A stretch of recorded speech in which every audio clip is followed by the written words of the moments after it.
Hello, English learners. Welcome back to another great lesson here with English Pod. My name is Marco. And I'm Erica. And today we're bringing you an upper intermediate lesson. A special lesson about the new president. Right. It's been a hot topic in the U.S., the new president-elect, President Obama. Yes. So today we're bringing you something that you might see at his inaugural address. That's true. So, Marco, can you explain this word inaugural address? The inaugural address is the first speech the president gives at the ceremony when he is officially president. Okay. All right. So Right. It's his first presidential speech. Exactly. Great. So let's take a look at some other words that we're going to find in the dialogue today in Vocabulary Preview. Vocabulary Preview. All right, on Vocabulary Preview today, we have two words. The first one is swear in. Swear in. Swear in. Swear in. We'll see this word in its past tense in the dialogue, right? Sworn in. Sworn in. So it means... So to swear someone in is to officially give that person a very important position, Right. usually in government. Yeah. And our second word is oath. Oath. Oath. O-A-T-H. Oath. An oath goes hand in hand with swear in, right? That's right. When you swear someone in, they make an oath. A promise, right? A promise. An official promise to carry out the duties of that job. Right, so they promise that they will do their job. Okay, great. So now let's listen to our dialogue for a first time. Where are we? Well, we're actually watching a news reporter on TV. She's in Washington, and she's going to tell us all about what's happening. Great, so let's listen.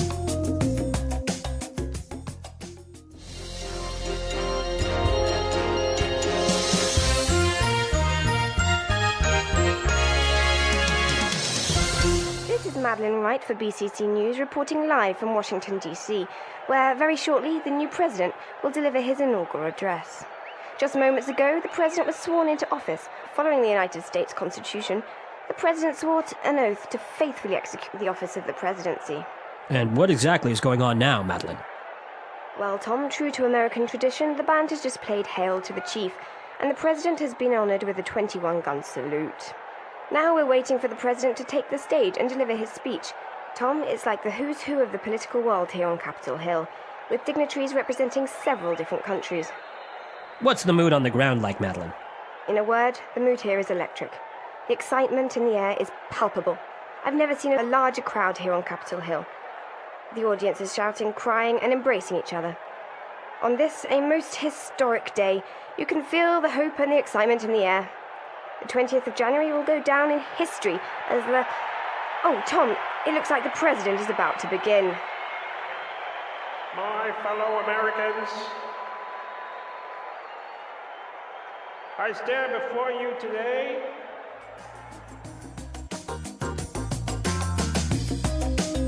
Okay, some technical problems at the inaugural address. Yeah, I certainly hope this doesn't happen. Well, if it does, you heard it first at English Pod. Predictors of the future here. Okay, let's take a look at language takeaway. Language takeaway. On language takeaway today, we're bringing you four words. The first word is deliver. Deliver. Deliver. Like deliver a pizza. No. Let's listen. We've got 3 examples that will show the meaning of this word. Example 1. Who's going to deliver the welcome speech? Example 2. I've been asked to deliver a presentation on the findings of our research project. Example 3. Dr. Rosen is delivering a lecture on macroeconomics. Okay, so deliver a speech. Say a speech. To say a speech. Yeah, So you wouldn't say a speech, you would say deliver a speech. exactly. Okay. Okay, our second word for language takeaway, the who's who. The who's who. The who's who. So this is a funny expression, hey? It's kind of weird. The who's who is the important people in a particular field, right? Right. So, for example, there was a party last night and the who's who of the film industry was there. Whoa, so all the important stars And directors yeah. and all that stuff.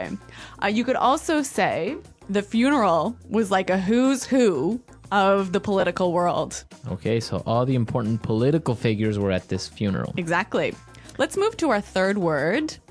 Dignitaries. Dignitaries. Dignitaries. Dignitaries. Okay, we have some great examples so you can understand what this word means. So let's listen. Example 1. Several important dignitaries were present at the opening ceremony, including the President of Brazil, the King of Spain, and the Pope. Example 2. There are going to be a lot of foreign dignitaries at the dinner. So basically, we can understand that dignitaries are really important people, right? Right. Important political or religious figures. I see. All right. Now our last word for language takeaway, palpable. Palpable. Palpable. Palpable. When something is palpable, it's so strong you can feel it. Okay, so it's a very strong feeling. You can almost touch it. Yeah, like the excitement was palpable or the fear was palpable. Okay, interesting word, palpable. Let's listen to our dialogue again, and now let's try and listen to all these words we just talked about.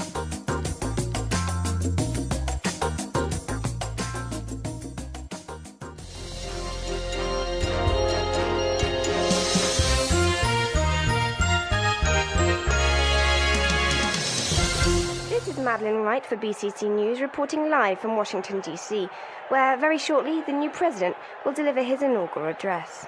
Just moments ago, the president was sworn into office. Following the United States Constitution, the president swore an oath to faithfully execute the office of the presidency. And what exactly is going on now, Madeline?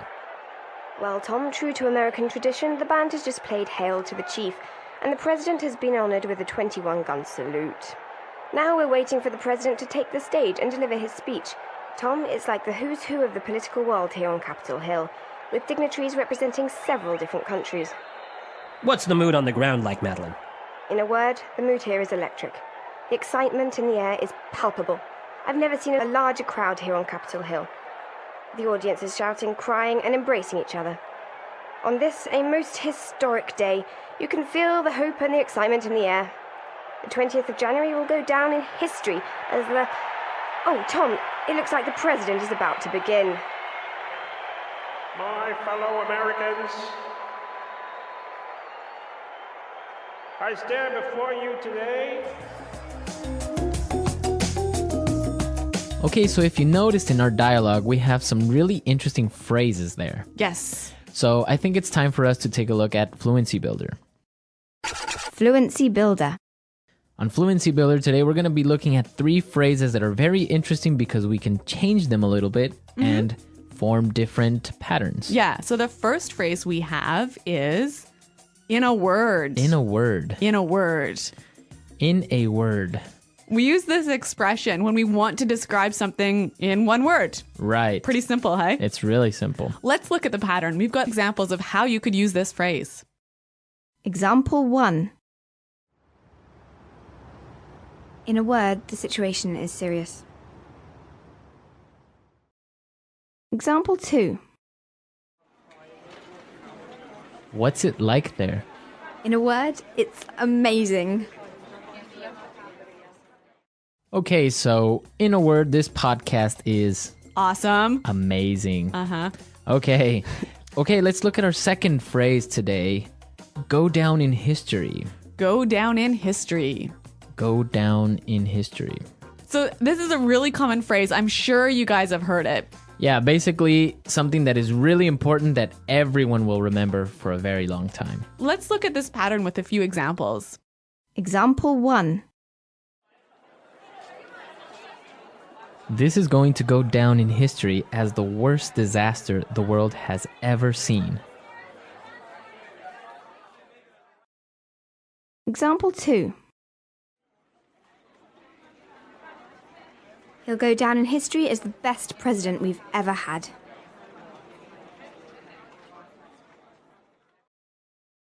Example 3.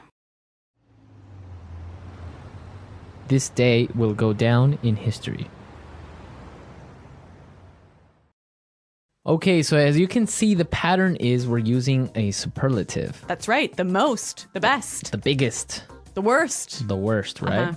And our final phrase in putting it together is My fellow Americans. my fellow Americans. My fellow Americans. So obviously you can change this one up a little bit, hey? Right. You can say my fellow co-workers, My fellow citizens.